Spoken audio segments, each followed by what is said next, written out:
I want to talk a little bit today about transparency versus turmoil, and particularly when it comes to talking budget with your crews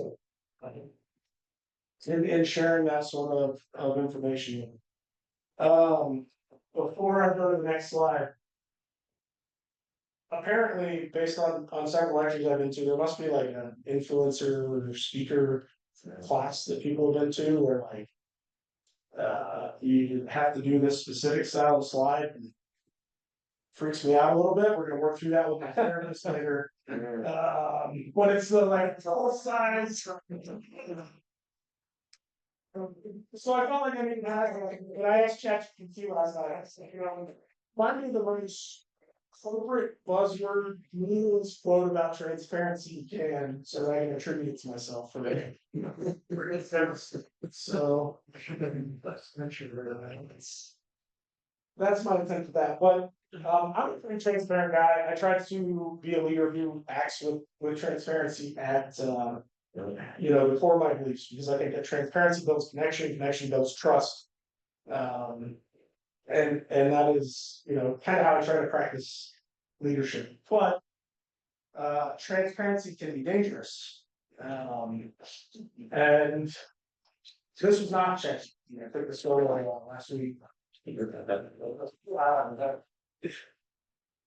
But radical transparency.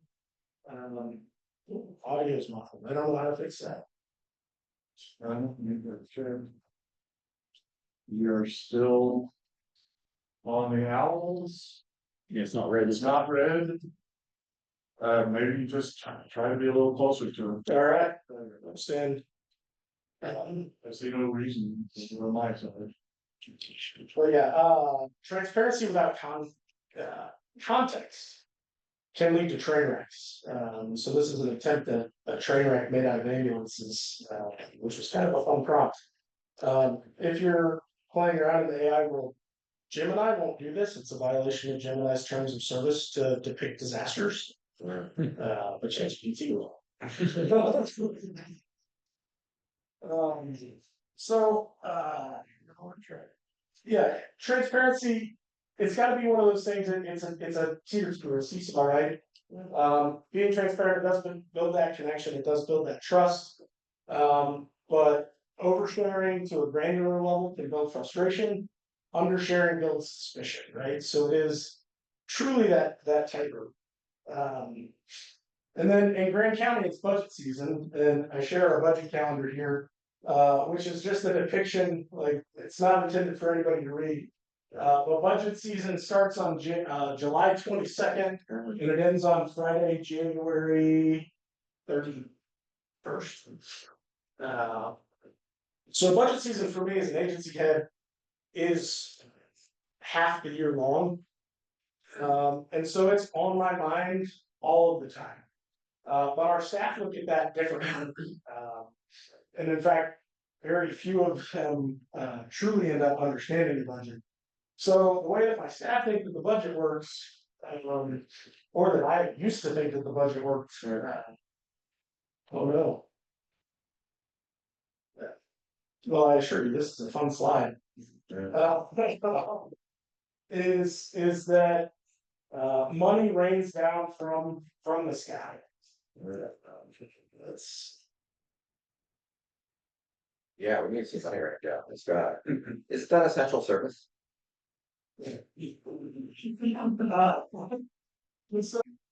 So yeah, I spent half a year thinking about budget. The crews and myself previously used to think it just sort of rains from the sky. And that's not to say that they think that there's unlimited money. I think everybody generally understands that, there is a financial issue in EMS. It's just that they think that the money that there is magically appears. There's a lack of understanding, capital planning. There's always one or two staff members in the back of the room who see the money raining and then quickly start a hubbub about why the money's not raining yet. So one of the things we were talking about at the bar last night, it was nice to know that I'm not owning this. When we asked for input on the budget, we get crickets, right?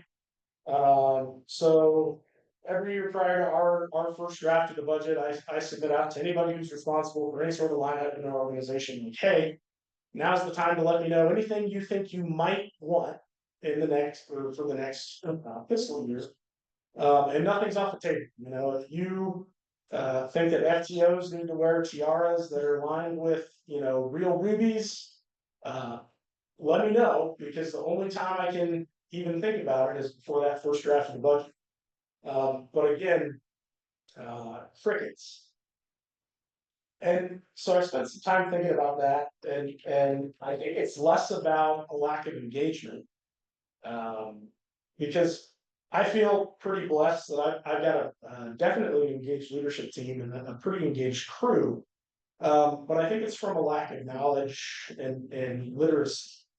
Um, and so we talked a little bit about it on Wednesday at the CMD retreat, you know, personal development for crew levels, and it's been a workforce committee project at AAA for the last year and a half or so, is um, expanding our providers' knowledge of things like budget planning processes and the things that aren't necessarily in their wheelhouse, but will benefit them both personally and professionally. And so, you know, prior to moving into my role in the chief's office, I was responsible for a few line items here or there, so I knew, oh, I've got, you know, $78,000 this year to spend on medical supplies or whatever. But I didn't actually understand the nuts and bolts, the state regulatory method that goes into being a government-based entity and having a budget and what that means. And a lot of that was trial by fire. And so I'm now looking at these chirps, this empty response from, hey, give me some budget ideas. Less as a, God, these guys just don't check their email, and more as a, well, I need to, I think, educate people better on how the whole process works. And I'm speaking from some notes because I have a wicked case of the ADHDs, which is why in EMS, like most of us. And so that means that we need to share things with our crews about budget. And so kind of a big picture of things that crews should know about your total budget and your funding sources. But it should be broad categories with contextual detail when it's necessary. I threw up an example here. This is my personnel services category. It's just the line total for last year's budget. So it's, you know, a little over $4.8 million. Well, I had when I first started sharing some of the budget information, I was like, oh, I'll just print the monthly profit and loss and I'll include it in our little staff update. And when people read it, they'll, you know, they'll be able to figure out what it means, right? Well, let me tell you why that was bad for me. Right? So I have one very, very intelligent paramedic. Sometimes a little too intelligent for his own good. So he comes to this $4.8 million number. He divides that by the total number of staff, and he comes up with a number that doesn't make a whole lot of sense to him. And so then what he does is he's like, well, this is what I make as a 3-year paramedic, and I know that the guy that my FTO partner has with him, I know what he's making is a brand new paramedic. And so he did some like financial wizardry of his own, and then he decided that my senior leadership team therefore must be making like in the 300,000 range, right? And that is clearly not the case, or at least today's payday. When I open my pay stub today, it's clearly not the case. But what he got is he got the snapshot. He didn't have any context. So this $4.8 million, yes, it's payroll, but it's also FICA, workers' comp, benefits. We have year-end payroll that's in there, so it's 2024 payroll because January 1st fell midweek. So there's all kinds of other things in there. And then when you take those things out and you just look at their salary numbers, well, that becomes a much narrower band. And then I think he felt a little bit sorry for me after we heard from that. Strategic priorities and capital planning.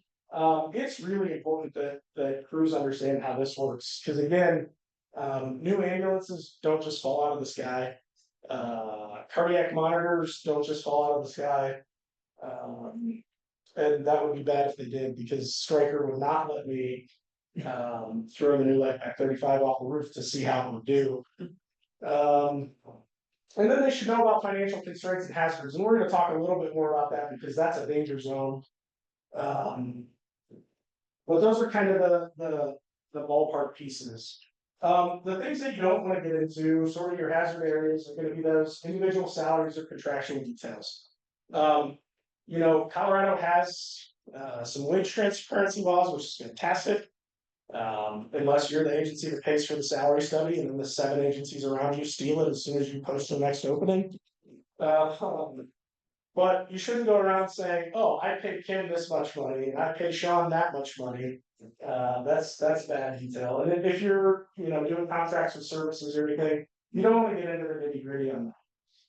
You don't want to talk about anything that's actively under negotiation or anything that's unsettled. And so, a lesson learned here: the first year that I was responsible for the budget, the first draft of the budget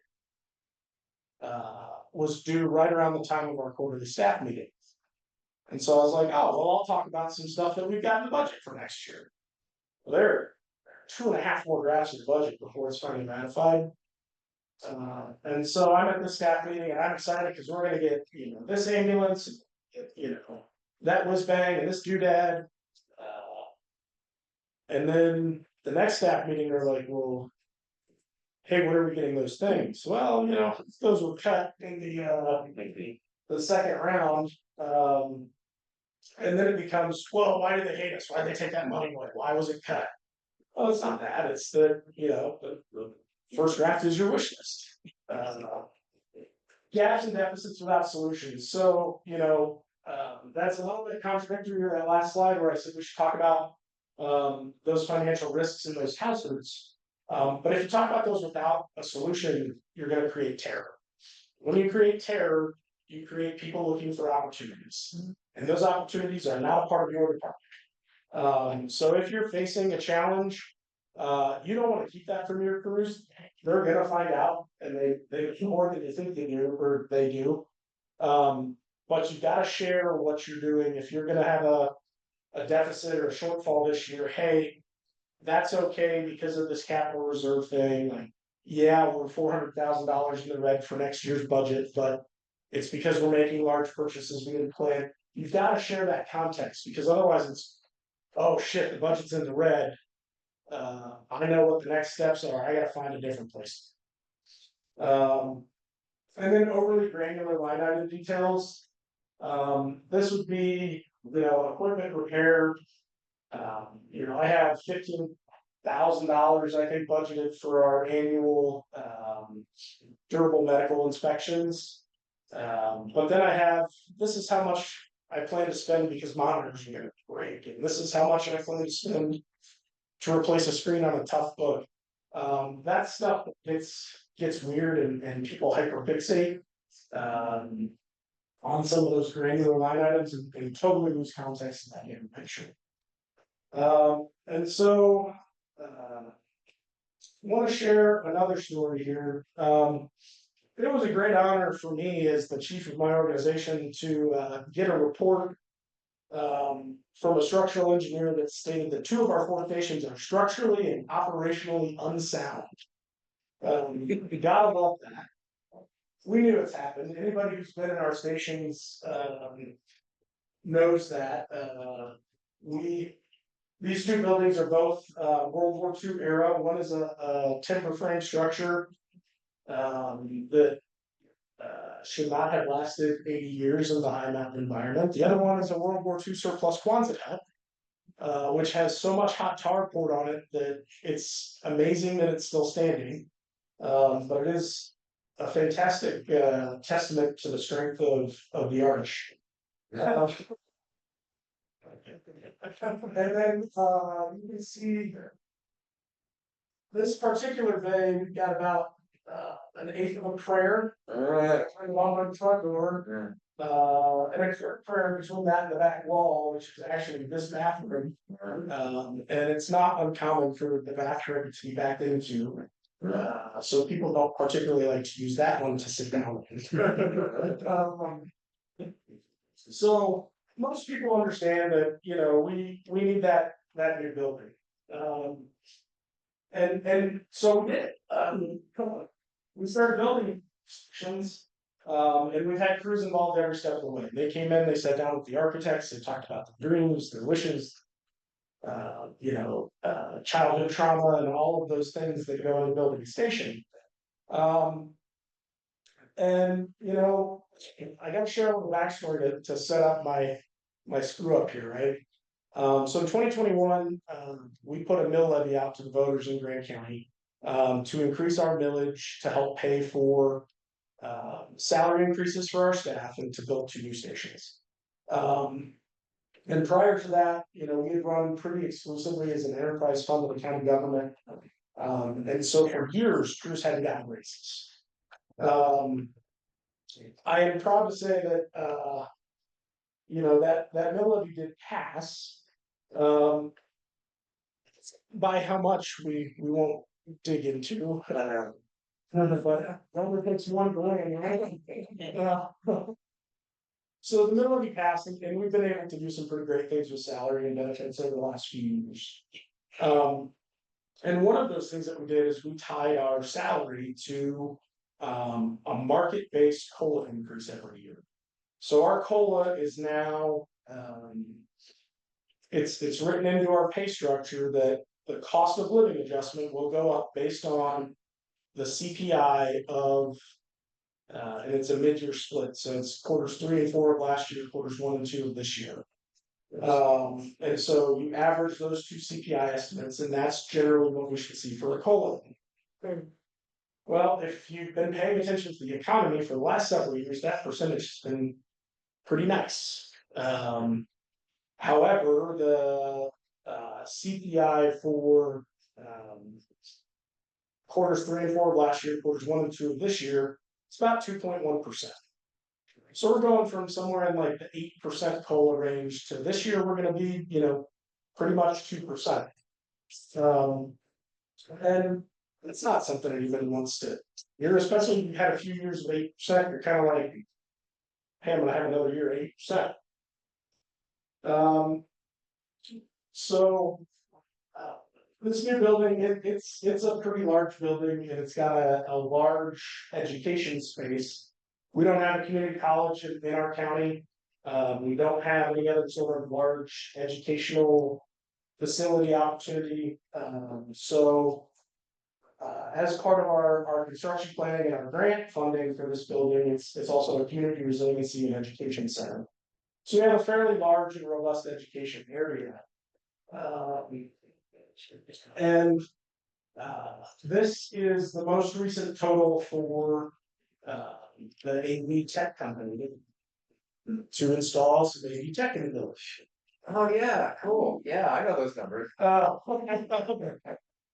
And so one sees that number and says, you're buying $412,000 in freaking TVs. You're only giving me 2%. You son of a.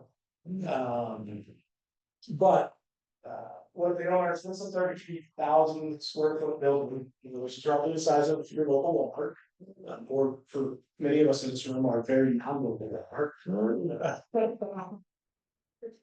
And AV is not just the TV in the conference room, it is also all of the conduit, every inch of network cable, every computer drop, the server stack, all of those things. And so again, without context, this can very quickly in the rumor mill spin into $400,000 in TVs. Just wait till Black Friday and get a couple for $89 and give me a bigger raise. So context is key. A few lessons if you're gonna share some of that personal education on budget with your crews as you talk about the finances. They need to understand that a budget is a plan. The budget is not a piggy bank. And so what that means is it's a roadmap, right? When we plan the budget, we know theoretically, and we're talking theory here, right? I today have, and we're just through first drafts, so we still have second round to go. But I today theoretically have next December's money planned out. And so I have that road.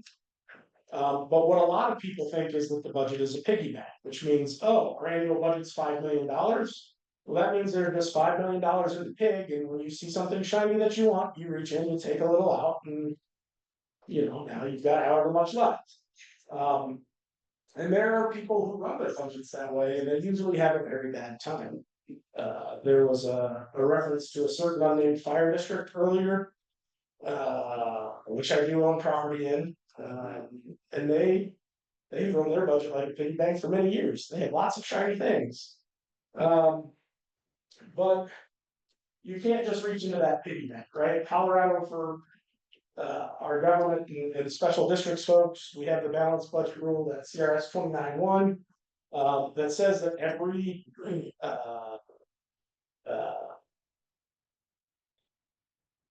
allocation, there's a word that I'm totally having appropriation, right? Every appropriation has to be reflected in the budget, so you can't spend money that's on budget. Now, I understand there are loopholes and there's supplementals and there's a few other things. But you can't spend money that's not in your approved budget. And the supplementals are fine. You're gonna have those for emergency expenses. There's a reason that process exists. But if you're doing large supplementals year after year after year, you're probably not gonna be in the role of designing the budget for that long. Or you're gonna find yourself in the situation of some of those districts that have to go back and ask for more millage every year.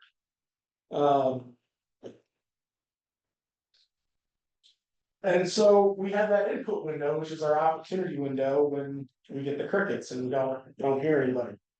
And that's that time to build that wish list. Our search and rescue medics want new coats.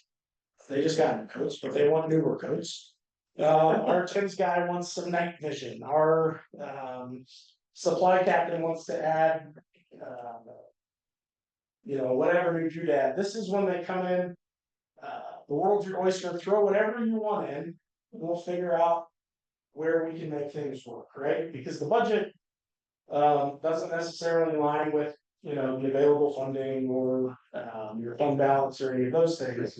So this is your time to dream and wish. But it's really the only opportunity to do that. And so we go back to that calendar. This is my entire back half of the year is budget. Their opportunity window is 30 days in late July, early August. And it's important that crews understand that and they're thinking about that. And that they should know that before that window opens so that they have time to think about, oh, hey, I wonder if we got the new research. Is the Slishman better than the, SAM or any of those things? Because this is that time where they should really have a plan and be able to share it with you versus being like, hey, first draft of the budget closes in 3 days. If you want something, I need to know now. And then our next lesson is trade-offs are real. Unfortunately, there's not a large bleacher set full of people with briefcases full of cash. As much as we would like to see that, and I don't think even the rural health transformation fund is going to give us briefcases full of cash, although that would be really cool. So if you say yes to something next July that wasn't in the budget, then you have to say no to something else that was. And people need to understand that. And again, this is where leaders who treat it like a piggy bank can get into that trouble. Because if you plan to replace your cardiac monitors that are first-gen LifePak 15s, they're starting to have circuit board failures that can't be replaced, but then you decide to buy a new, God, what do I see? Northern Wisconsin's getting a bunch of these right now. The Ukrainian little tank things that can go over mountain to drive through the lake, we need one. You know, unfortunately, that opportunity window's closed. Like, but if I go and buy one of those, means that we're probably not gonna get a new ambulance next year, right? And so people have to understand those trade-offs. It's that pesky appropriations law sort of rearing its head again. But again, the supplementals. And then, mid-year is for emergencies. So again, we've got that supplemental opportunity. We can go back in December and amend this year's budget and make the numbers all pretty for the auditors and the people in the state house to be happy. But a good budget has some room for emergencies built in throughout the year. Our vehicle maintenance budget anticipates we're probably gonna have to replace an engine, maybe a transmission or two, a bunch of tires. Some of those things should be included, but in our case, we did recently have, our capital replacement plan calls for new monitors in 2027. But we did just have one of those Gen 1 LifePak 15s have a circuit board failure, and well, shit, now I have to get a monitor, and it's in my budget. So we are gonna have to go for a supplemental. And that's what that's designed for. But if you're going back for supplementals because, oh man, I bought all of those new whatever that the crew saw at the last conference that they went to, it's really shiny. And now we don't have any aspirin or any of those things. It can start to be a pretty big issue.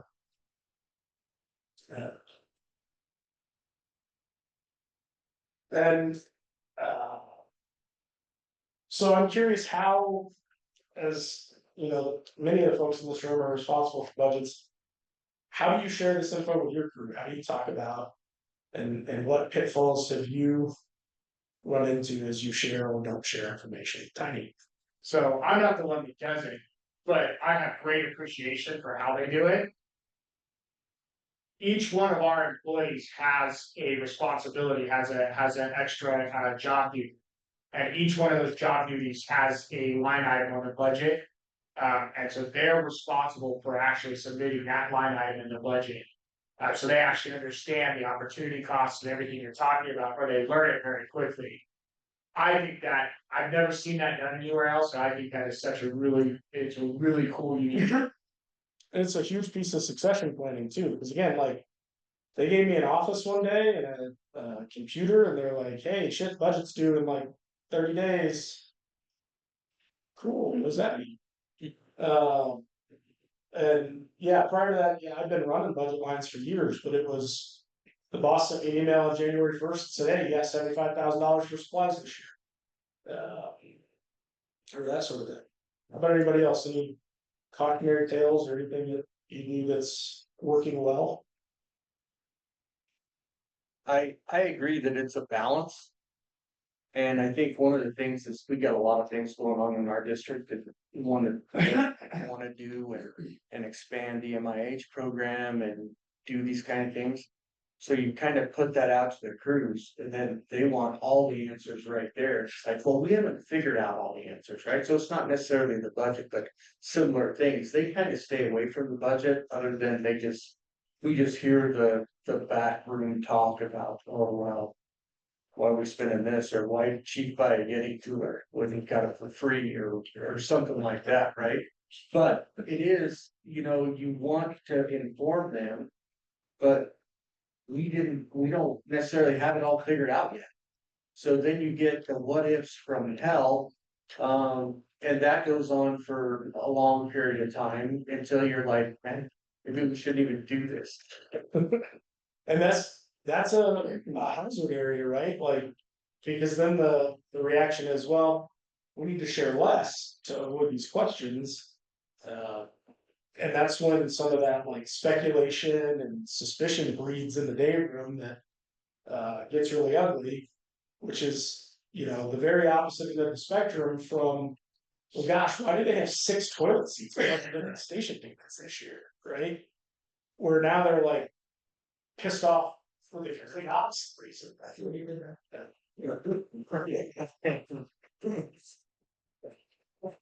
You should replace toilet seats every day. It's just a simple, infection control and hygiene. It's not my side to it. Yeah. I'm just curious, am I the only one who has this problem, but, we don't publish our salary detail in any of our public facing stuff. That page does exist. I know what they all get paid. I know what all the benefits amounts are. I don't publish that page ever for any reason. But I do publish a salary schedule. Yep. And I can't get them past that page for all the tea and shine. Am I the only ones who have people who sits in the chairs and compare themselves against everybody else? All of which are paid, reasonably close to each other. I'm just curious how, in good company I am. Well, I think you should stop that one. he's only worked here 9 months longer. I see one step ahead of me. One step. is Yeah, like exactly. $600. Like never ends. Okay. Yeah, so we do the same. We don't publish anybody's individual stuff. I think if you go deep enough into the public record documents, in the annual audit that gets published, you could probably find some of that information. Our salaries schedule is public record, and so what I will publish and share widely is where our hiring bands lie. And just the way our schedule works, which I'm not saying is right or wrong, I think there are problems with it, there are things that are good about it. But I can't hire somebody in at step 15, which is my highest step, even if they've been doing this for 35 years. I have a smaller hiring rate, right? So I'll publish that. And if you come into my office and say, hey, I want to see the salary schedule, I'll give it to you. It's on. My eyesight's not getting any better, so it's on a very big piece of paper this year. And I'll slide it over and I'll talk through it, but I don't personally, like, it's not hanging up as there because the people hyperfixate on things and spiral. And I think compensation strategy is the single worst part of HR management, because there is no way to do that correctly in anybody's mind. But we spend a lot of time trying to make sure that everybody's fairly compensated, and if this person is getting a merit adjustment, what does it mean for this to avoid wage compression? But yeah, sharing that whole document, it does become a contest. Oh, ours ended up on Facebook last year. And it's a thing with, From with no context, it gets out of control quickly. Like, the person in charge of supply ordering makes a little bit more money because they have to spend many extra days per year working on it. But that's not the context that's shared when people are, grumbling about it. Was it an external person from the agency who shared it? yeah. And was it the context of like, oh God, look how much they're making, sort of thing? Yep. Somebody particularly kind of towards the pitchforks with our previous city manager. So Yeah. we got relatives. Carrie Ann got a new nickname out of. Here. There are those people, and we certainly see them in our county as well. Our BOCC meetings are every Tuesday. At 8:35 every Tuesday morning is open public comment. You can count on it like grandpa at the breakfast table, that the same 3 or 4 people are gonna be there every week, pissed off about something. As a department head sitting on the benches in that room, you're just like, God, I hope it's not me this week. And, lately it's been the assessor, for a while it was the sheriff. I've lucked out for a little while, but I know that day's coming just because I've sat in enough Tuesday meetings to know that those people have decided they're gonna be pissed off about something, and if they can't find it, it may be you. Yeah, and just their perception of, again, with, I think, battle we all face is even public education about what our jobs are, even like within the healthcare system. And so the general public being ignorant. to that. You know, in that same kind of realm of what was happening, like there's a lake with a walking path across the street from our station. You know, where people commented, walking around the lake during the day, like. Right, do you get to sleep at night? Like, oh, you have to eat lunch too, like it just. Part of that kind of public perception. It's funny you say that because I can tell you what somebody's gonna be 8:35 on Tuesday mad at us about. We have 6 acres to build this property on. And one of the things for our guys who pack test, they either had to go to the school and do it on the track, or they'd have their partner drop them off here and pick them up 3.5 miles later. And you know, we'd step and go for holes, we'd have injuries, we'd do all sorts of things. The outer perimeter of this 6-acre property has a slaloming walking path to get us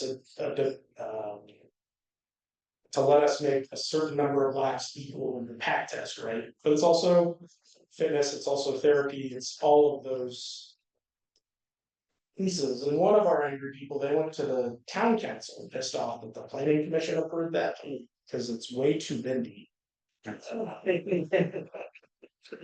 But as the skid steers start building it, I'll probably go home crying like having some stays in the decision, but it's gonna keep our response times lower. It's gonna lower our workers' comp injuries because they're not tripping in a gopher hole on a trail somewhere. But they don't care about that because they're looking for the feedback.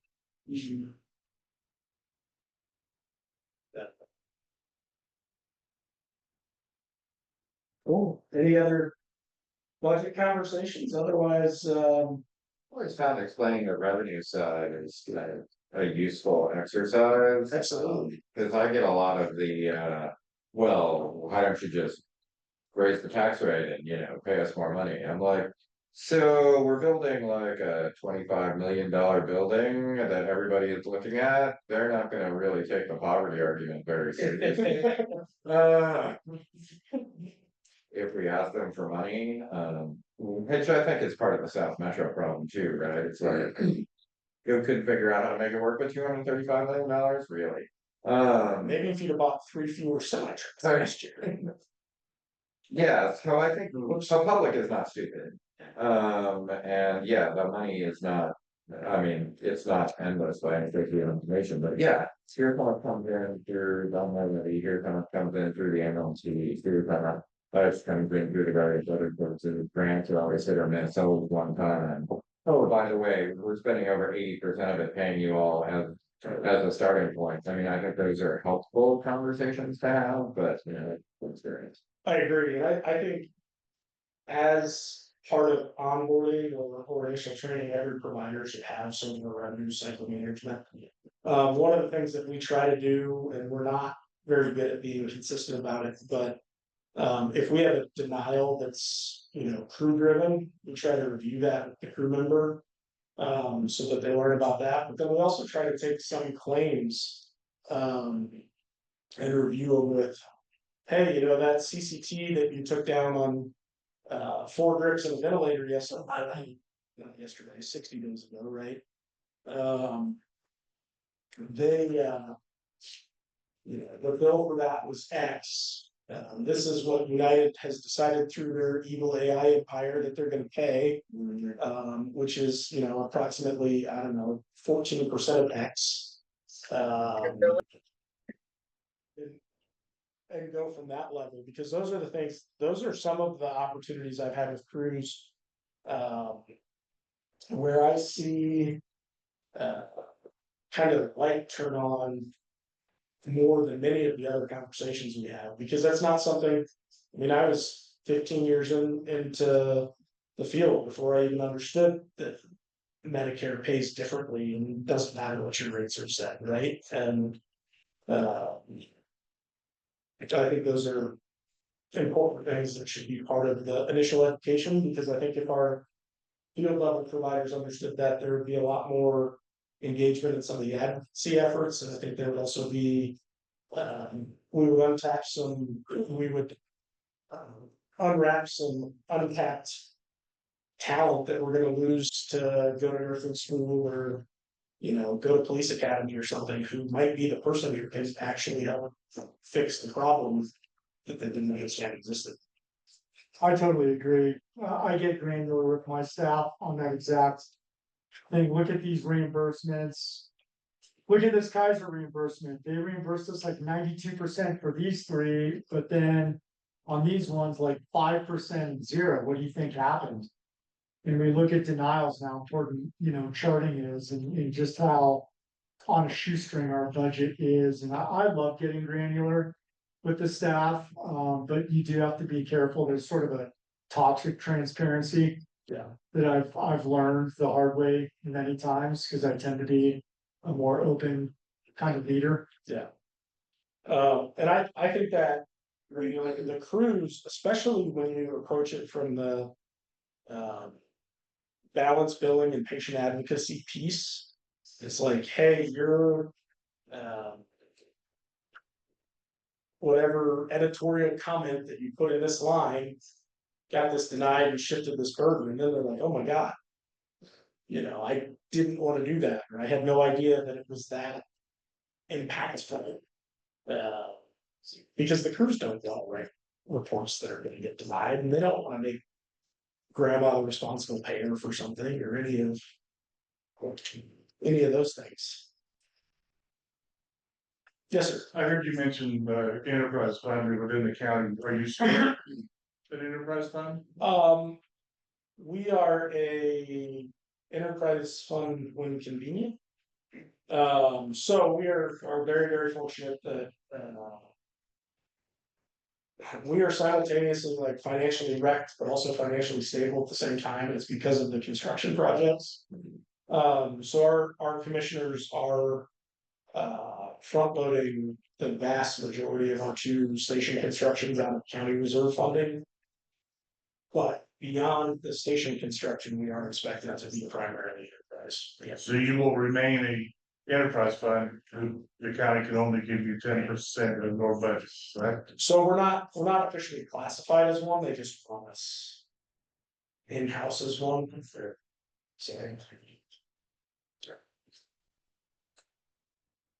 I mean, we found when you get granular with the budget, it's a little bit difficult and not really explain things to staff, because when they see departmentalized budgets, they see that MIH is not making any money. Yeah. And if you didn't have it, you could pay them a lot more. Yeah. And you have to explain to them that operations is losing money as well, and that's why we have the tax, like, on the levy. Yeah. And so, it just opens up a lot of questions, and there's a lot of scrutiny over MIH. A lot of people don't want to understand, and no matter how much you explain, Right. they simply refuse to understand. So it does open you up to a little bit of angst with amongst the some of the staff members about the amount of money. So we actually stopped giving it departmentalized because it just got too much attention. And if you know Alice, our MIH manager, she's amazing.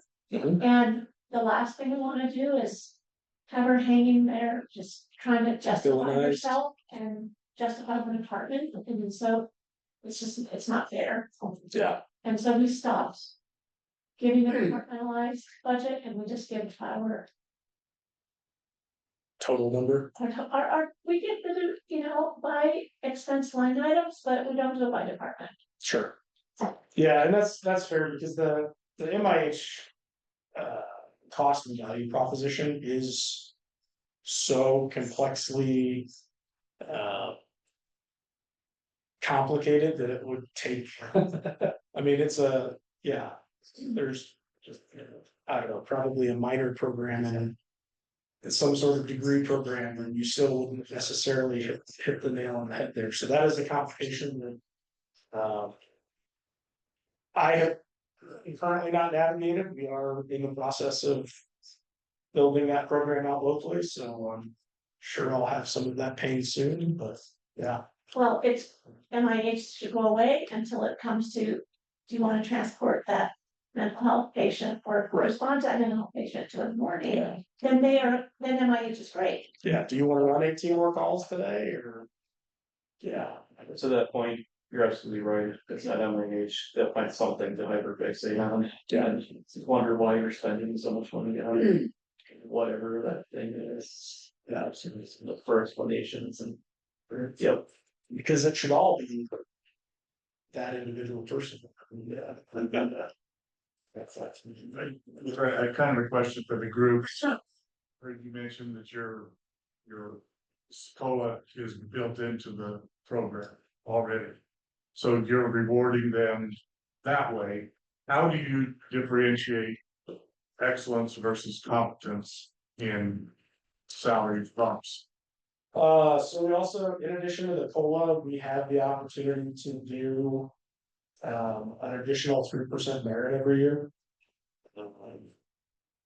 That, again, HR and compensation strategy is truly the bane of my existence. Because your lowest performing employee who, doesn't self-direct any educational growth or, just generally a slug, which I feel fairly confident in saying that I have a pretty excellent team, so we don't really have any of those people on board. But we certainly have, those will be the people with the most persuasive story of why they are the only person who deserves that. And then you're a person who's truly like hung the moon and throwing out the stars. It's like, oh gosh, I don't think I've earned this year. And then you've got the people in the middle who all sort of bicker about, well, if that son of a bitch guys, I should have. And so it becomes kind of a nasty. It seems like it has the opportunity to be a popularity contest, which it shouldn't be. So I want to have this is the scale, this is what you had to do this. Well, that's not practical. I get that, but there must be something. It just seems like there should be something. Yeah, and what I'm gonna attempt to do with merit, this kind of year is something that the first agency I looked at did, because I'm kind of a big fan of the rising tide lifts all boats approach. And so we have success as a team, or we have failure as a team, and really in between. So we currently clinically outperform on all but 2 of the benchmarks that you can access in my administration. High performing patient satisfaction. We have a couple of those other metrics, and so what I want to do next year is set goals for those metric areas, and if we meet them as a team, then we all get merit. If we don't meet them as a team, then we don't get merit for that piece. And whether that's, hey, patient satisfaction is worth 0.5%, clinical excellence is worth 1%, like whether we get into that or not, that'll be up to the county finance director. I'm not whether or not we get that granular, but I'm not gonna say that that's gonna be the solution for the issue, but I'm hoping maybe, I don't know, it'll probably prompt a different set of complaints. Thank you. Merit's hard, you give the high performer 3 and you give the lower performer gets 1. There's not much difference between the 2, and so there's not a lot of incentive to just, unless they're that type of person, there's not a lot of incentive to do your best. Right. Well, and so, I mean. Sure. And the interesting thing I found there, so we're still, for whatever reason, at a lot of conferences, they're still like, how do I reach these millennials? Lectures, which is funny to me because, millennials are in their 40s now. So that's not the people who are working on a lot of our trucks. There's been 2 generations since then. And what I'm finding with my early 20-somethings right now, which does not compute with me, up until my niece became a teenager and got a smartphone, thought I was still pretty hip and cool, which is a blatant lie because I was never either of those things. You know, I was that guy who was like, oh, there's an overtime shift, and I don't have anything going on, yeah, I need that money. I've got 22-year-olds who don't have a nickel, you know, 2 nickels to rub together, and they're like, I'm not working anymore. Yeah, it's fine. Like, screw me. It's totally true. They're like, I'm fine eating, you know, ramen for the 17th day in a row. If it means I don't have to come in, because I would rather, yeah, play pickleball. Which, I mean, pickleball's great, love it. Cheryl like that too, so.